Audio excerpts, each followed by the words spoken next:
wanita Melayu pertama juruterbang pesawat pejuang. Lieutenant Kolonel Amelia Kamarudin merupakan wanita pertama menjadi juruterbang pesawat pejuang. Beliau mahir dalam mengendalikan jet-jet pejuang hebat seperti Skyhawk, Hawk, Pilatus PC-7, Air Mach MB-339 dan Aero 3 MD-3. Beliau dilahirkan pada 27 Ogos 1962 di Selangor, Darul Ehsan. Beliau mendirikan rumah tangga dengan Encik Abdul Aziz Ali dan dikurniakan 6 orang cahaya mata.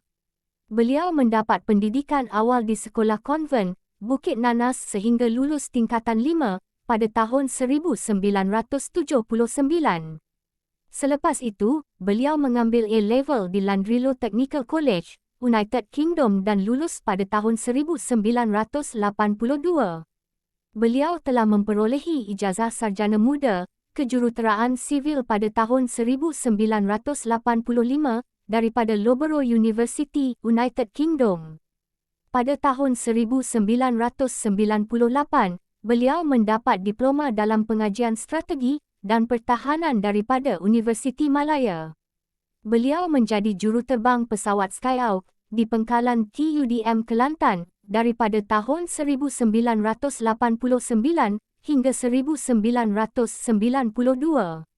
Kemudian beliau menjadi jurulatih di Pusat Latihan Terbang 1 di Pengkalan TUDM Alor-Setar 1992 hingga 1995 dan merupakan wanita pertama dalam Angkatan Tentera Malaysia menjadi jurulatih penerbangan. Selain itu, beliau juga pernah dilantik sebagai Ketua Operasi Pusat Simulator Pejuang di Pengkalan TUDM Butterworth, Pulau Pinang 1995 hingga 1998. Pada tahun 1999 hingga 2001, beliau telah dilantik sebagai pegawai memerintah di Pusat Simulator Pejuang. Bermula tahun 2001, beliau merupakan Ketua Sayap KAKU di Institut Latihan Instruktor Terbang di Pengkalan TUDM Alor-Setar, Kedah. Beliau sering dijadikan rujukan kepada generasi muda untuk membina kejayaan sebagai juruterbang dan nama beliau terpahat dalam buku Malaysian Book of Records. Amelia wanita pertama, juruterbang jet pejuang TUDM.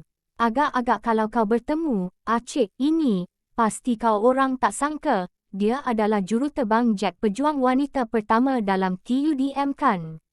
Beliau bersara dengan pangkat Lieutenant Kolonel setelah 25 tahun bertugas dalam tentera.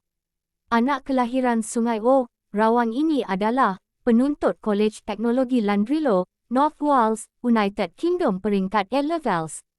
Mengikut meja B. Ramli Abdul Rahim, Amelia telah dipilih untuk menjalani latihan ketenteraan di TUDM Kinrara dan ditauliahkan sebagai pegawai TUDM berpangkat Lieutenant pada 3 November 1986. Amelia kemudiannya mengikuti kursus latihan penerbangan asas di Pusat Latihan Penerbangan 1 di TUDM Alor-Setar, iaitu melalui fasa kajian bawah dan fasa penerbangan dan setelah lulus menerima sayap penerbangan. Selepas melakukan penerbangan sebanyak 170 jam, bermulalah episod kerjaya Amelia sebagai juruterbang wanita pertama di TUDM dan beliau meneruskan penerbangan lanjutan untuk menerbangkan pesawat pejuang. Beliau menerbangkan pelbagai jenis pesawat termasuk Pilatus PC-7, Air Mach MB-339, Skyhawk, Hawk dan Aero 3 MD-3. Skuadron jet pejuang yang menjadi lokasi pertama Amelia bertugas ialah TUDM Kuantan, iaitu menerbangkan pesawat Skyhawk iaitu daripada 1989 hingga 1992. Amelia juga merupakan jurulatih penerbangan wanita yang pertama apabila dipilih untuk menjadi guru melatih pelatih juruterbang. Beliau kemudiannya menjadi Ketua Operasi Pusat Simulator Pesawat Pejuang di TUDM Butterworth daripada 1995 hingga 1997 dan seterusnya menjadi pegawai memerintah Pusat Simulator Pesawat Pejuang daripada 1999 hingga 2001. Mulai 2007 sehingga persaraannya pada 2011, Emilia telah ditugaskan sebagai juruarah, directing staff, di Maktab Turus Angkatan Tentera untuk mengendalikan modul tentera udara bagi pegawai TUDM dan pegawai tentera udara asing yang berkursus di maktab tersebut. Last yang saya tahu, Emilia adalah pengarah di Civil Aviation Authority of Malaysia, CAAM, selepas bersara dari TUDM.